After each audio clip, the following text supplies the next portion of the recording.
Welcome gaming disciples to another video from Oscar, and we're doing indie games. I love them, I've got a fascination with them. First up, it's not Journey, but it's made by the same people that of course made Journey, and this game was absolutely brilliant. Really loved it. It wasn't about, you know, guns and bloody killing. It was really cool, really atmospheric. Abzu keeps with that theme. It isn't a violent, crazy game, but it is a very atmospheric and a very, very beautiful game. The colour palettes that are used in this production are just spectacular, and what it really themes around is actually underwater gameplay. I don't know quite how to explain that, but it's a 360-degree exploration game that evolves around a small bit of lore, some sort of find and discover missions, and really I think one of the pulling points is actually how well done all of the fish and all of the sort of foliage and all of the atmospheric music within this game are done. The first thing I notice is of course its beauty, and what the designers have done here is they've tried to put you in a sort of mood, a sort of lovely, cuddly, beautiful world, and they've achieved that.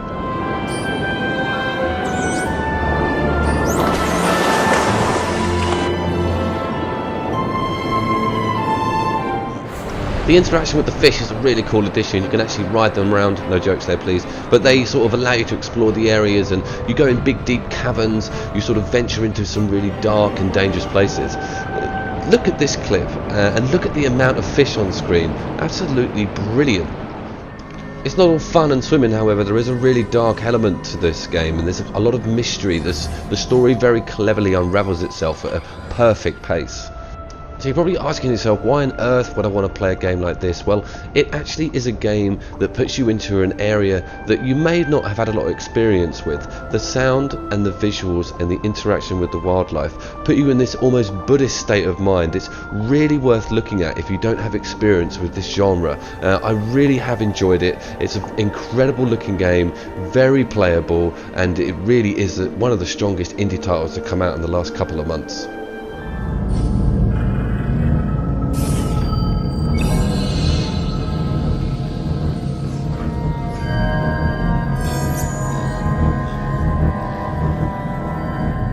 Next up, we're going back a couple of decades, and we're looking at a game that takes direct influence from some of the coolest Super Nintendo titles, one of which is Zelda, and we're actually talking about Hyperlight Drifter. Hyperlight Drifter was made with Game Maker, the same software that put together Hotline Miami 1 and 2, so straight away you know you're going to get this really cool retro pixely art style, which I really love.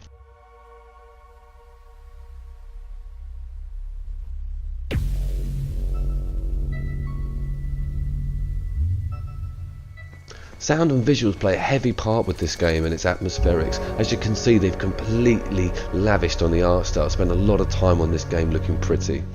But it also has an incredible story behind it, what with its development and of course what's going on in the game. The guy that put this game together suffers from a near fatal heart condition, and it's really strange how it sort of bleeds into the story itself. There's some darkness here, there's some grittiness here. The story is really worth getting your teeth into. So let's get to the game's strongest point, and for me it's actually the gameplay. You get given a gun, and you get given a dash, and you get given a sword, and what it does is it combines those three elements and gives you some awesome enemy AI to actually go ham on in small areas, in arenas. You can use obstacles, etc.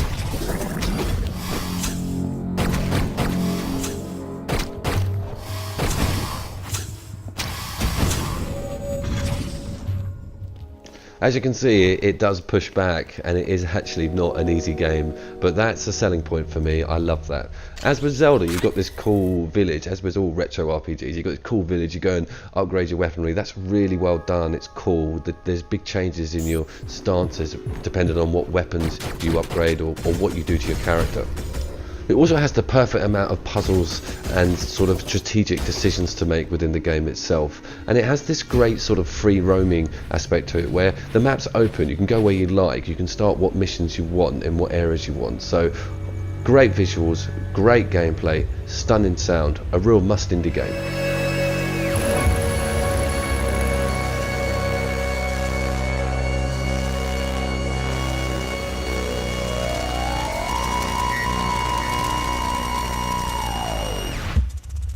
So it's backstory time again, guys, and this time we're going to talk about Play Dead games. And they made a game called Limbo. It was out on 360 a long time ago. It has made it to the PlayStation 4 network, but this game was strong, reviewed incredibly.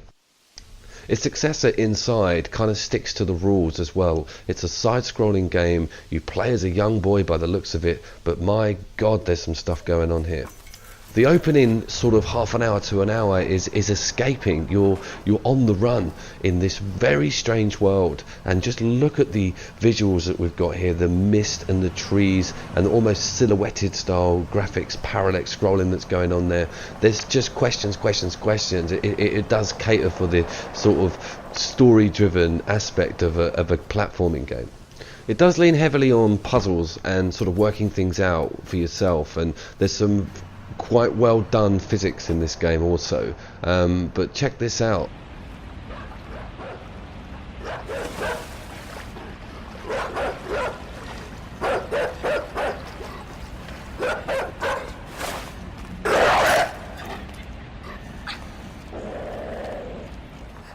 As with Limbo, death is everywhere. The game has got a very visceral message to it. It doesn't hold back on a lot of violent stuff happening to you as a player character. The game world itself is also really interesting. Something pretty bad has gone down in this world, and it reveals its ugly side to you slowly but surely. It leaves big breadcrumbs about what's happening.